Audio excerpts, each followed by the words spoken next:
আচ্ছা, অভিমানের ভাষা বোঝা কি খুব সহজ? আমার তো মনে হয় অভিমানের ভাষা বোঝাই হচ্ছে সবচেয়ে বড় কঠিন কাজ। এত অভিমান লুকিয়ে রেখে কি হবে বলেন তো? দুনিয়াটা তো 2 দিনেরই, আজ আছি তো কাল নেই। তাই এত অভিমান করে কোনো কি লাভ হয়? আসসালামু আলাইকুম, আমি ফাতিমা। অনেক দিনের ইচ্ছে ছিল বাচ্চাদেরকে নিয়ে একটা সুন্দর জায়গায় যাওয়ার। তাই যেমন ইচ্ছে তেমন চলে গেলাম একটা সুন্দর জায়গায়। কিন্তু যাওয়ার আগে একটু চটপটি ফুচকা খাবো না, তা কি হয়? আমার সাথে সাথে আমার মেয়েটাও ভীষণ ফুচকা লাভার। ও যেখানেই ফুচকা দেখবে সেখানেই দৌড়ে যাবে। আর এই যে আমরা খেতে খেতে দেখতে দেখতে চলে আসলাম হরিণের কাছে। এটা কিন্তু রংপুর চিড়িয়াখানা।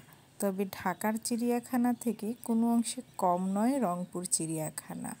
অনেক ধরনের পশু পাখি প্রাণী অনেক ধরনের রয়েছে এখানে। এই চিড়িয়াখানায় এমন কিছু প্রাণী আছে যেগুলো হয়তো আমিও প্রথমে দেখেছি। চিড়িয়াখানার ভিতরটা বেশ সুন্দর এবং বেশ পরিপাটি।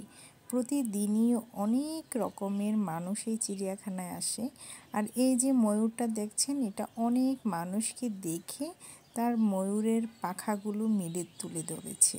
কুমিরগুলি দেখে আমার বাচ্চারা তো চিৎকার খুশিতে, আম্মু ইয়া বড় কুমির দেখেছি।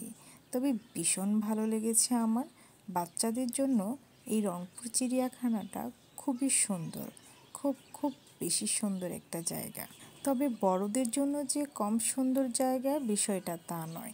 খুব নিরিবিলি কিছু পরিবেশ রয়েছে এবং বিভিন্ন প্রজাতির পশু পাখি প্রাণী এখানে রয়েছে, যেগুলোর সাথে আপনারা আসলেও মনে হবে যে আমরাও এইগুলোর সাথে নতুন পরিচিত হয়েছি।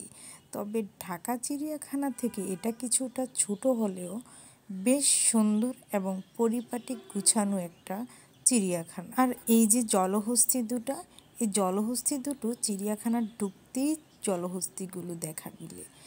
ভীষণ সুন্দর ইয়া বড় জলহস্তি।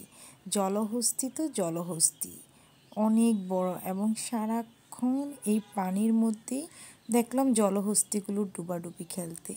আর এই পাশে হচ্ছে বানর। বানরের খেলা আর কে দেখে? বানরগুলো যে খাঁচায় রাখা হয়েছে ওই খাঁচায় একটা দোলনা ছিল, ভীষণ সুন্দর।